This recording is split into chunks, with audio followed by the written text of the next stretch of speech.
Hello everybody, this is Dr. Helen, and today I would like to share with you my memories about my own prom.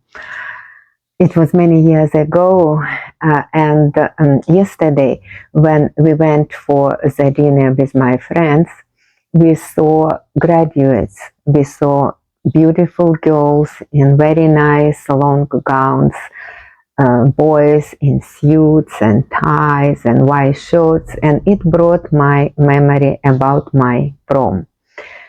I was living at Soviet Union at this time.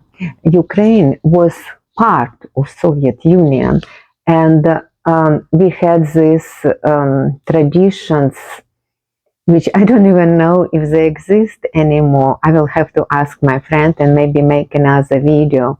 But let me tell you how it was during Soviet time. So let me give you a little introduction.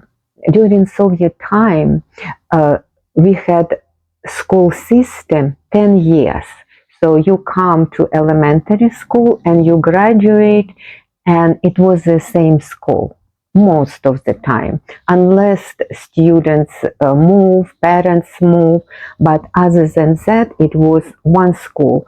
So you start going to school in the first grade with group of people, and you graduate almost like 90% of the same group.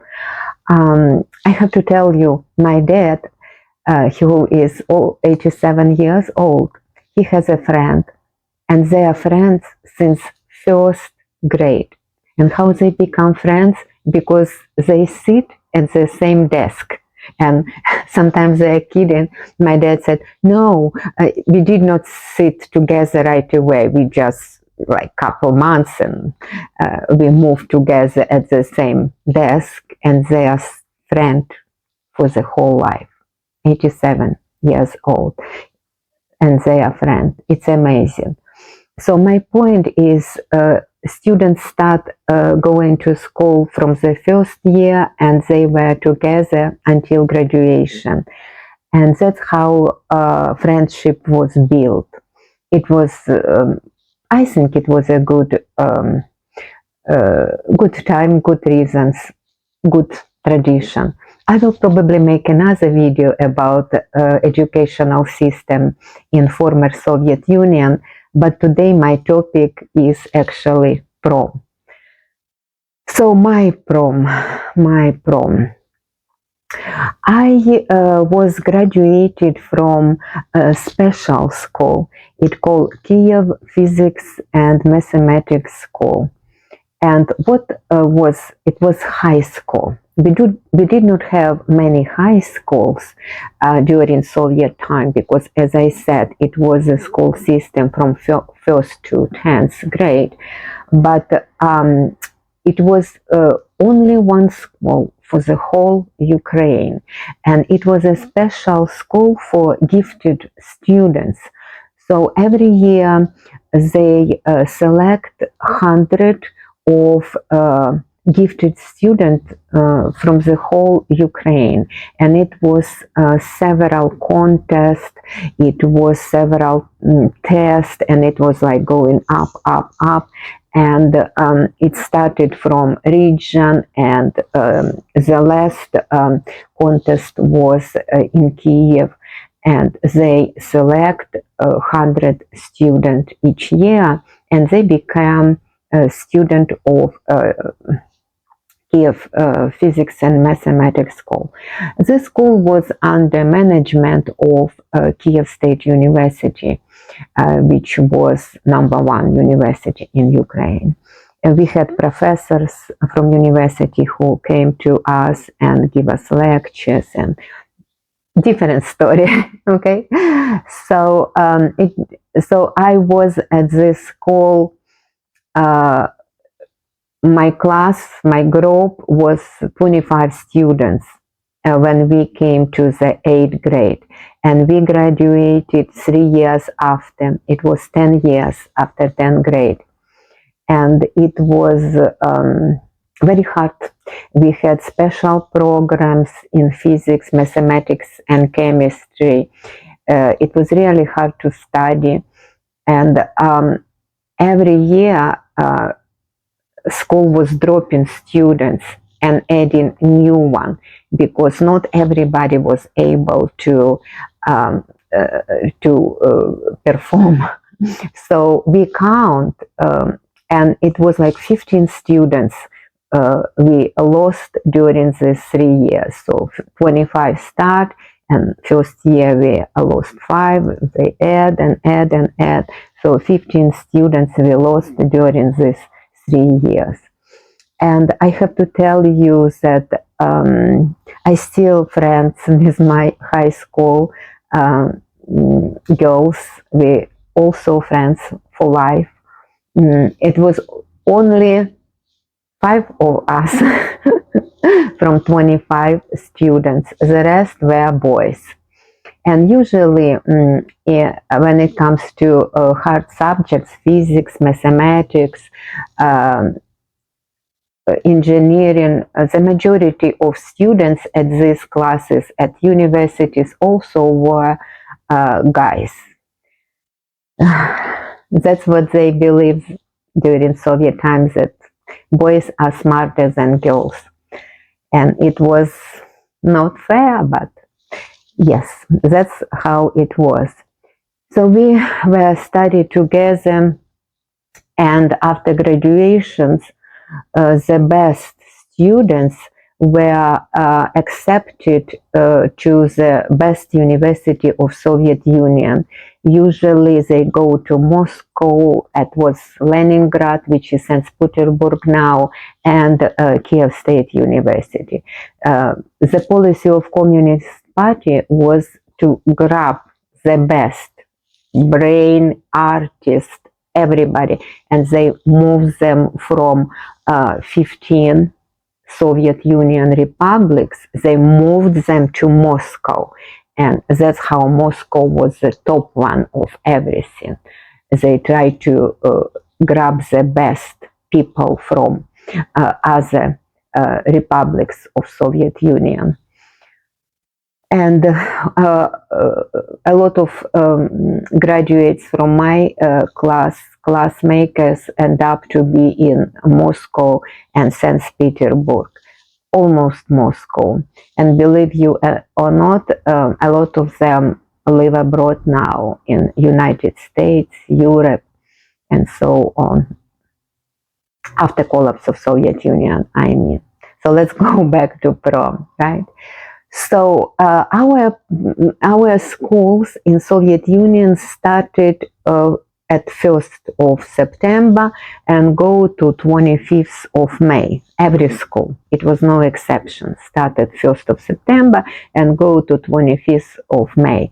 And that's how I was for 10 years at school. And after 21st of May, we had couple days like break, and we had exams. We had exams in June, and after we finished our exams, we had a prom. We have graduation.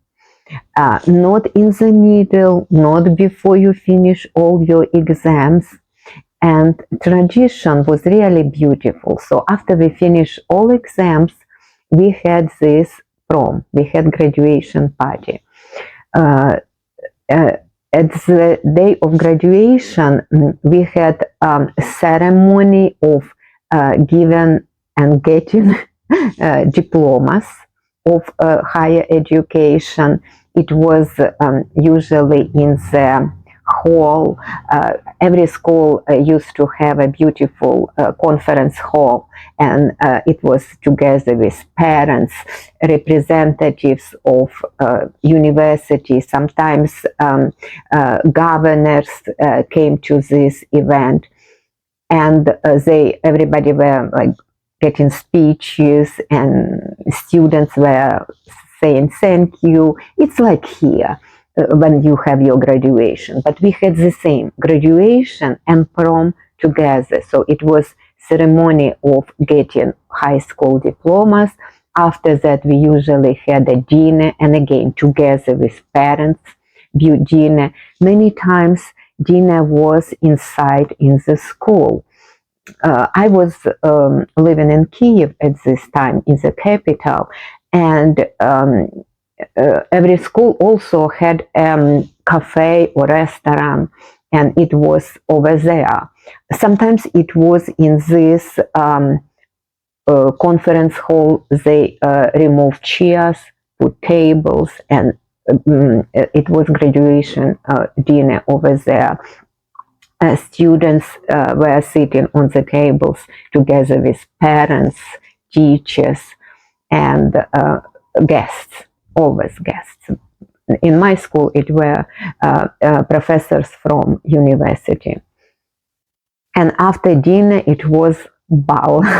So everybody were waiting for this ball. So how we were dressed for this ball? Of course, boys were wearing suits, white shirt, and ties, or no ties, most time yes. And girls were wearing dresses, but it was not long dresses to the floor. No, it was just a little bit longer than knee, or sometimes shorter. It depends of the style, but usually it was really modest dresses, mostly white, and different white, different styles.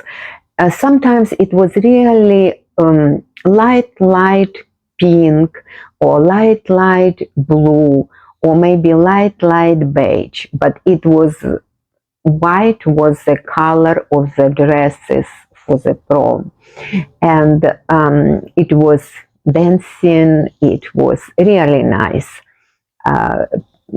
We danced together with parents and teachers, and we were basically saying goodbye to school. And the most interesting part is coming.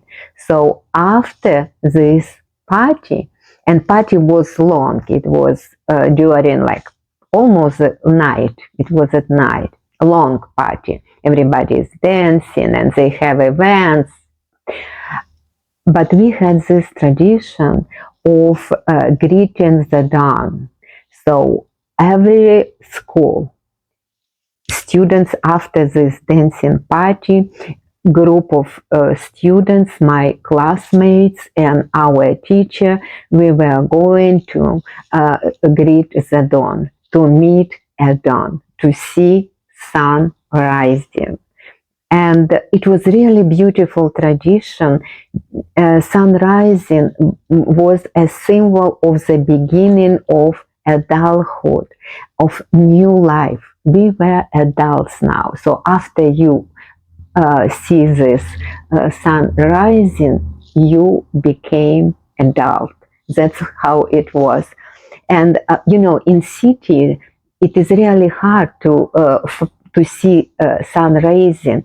So many times students were going to the park, or it was planned in advance. So where do they go to see the sun rising? And I remember in some schools they were renting ships, boat, right? And they go on the boat, and usually they have the whole party on the boat, and they stay on the boat to see sunset. But to see sunset, it was like really personal. Parents don't supposed to be here. It is only students, and they were supervised by one or two adults, teachers, right? And after this meeting and seeing first sunrise in your life, we became adults and we go home, and we never actually come back to school unless it was some meeting 5 years, 10 years later, or something like this. So I really like this tradition, and yesterday, looking at American girls, prom girls and boys, it brought my memory, and I'm trying to remember what was my dress, how my dress look, how I look. And I only remember that it was white dress, white shoes, and I remember we went to the field because our school was on the outskirts of Kiev, and we went to see sunrise. We want to see sunrise. I hope this video was educational for you. I don't know how many of you knew about this tradition. Maybe you learned something, and I'm thinking about making the video about educational system in former Soviet Union, and tell you how it was. And if you have any questions about that, please ask me. I will be happy to answer your questions. And again, it was Dr. Helen. I will see you in a week. And until then, please stay safe, healthy, and happy. Bye now.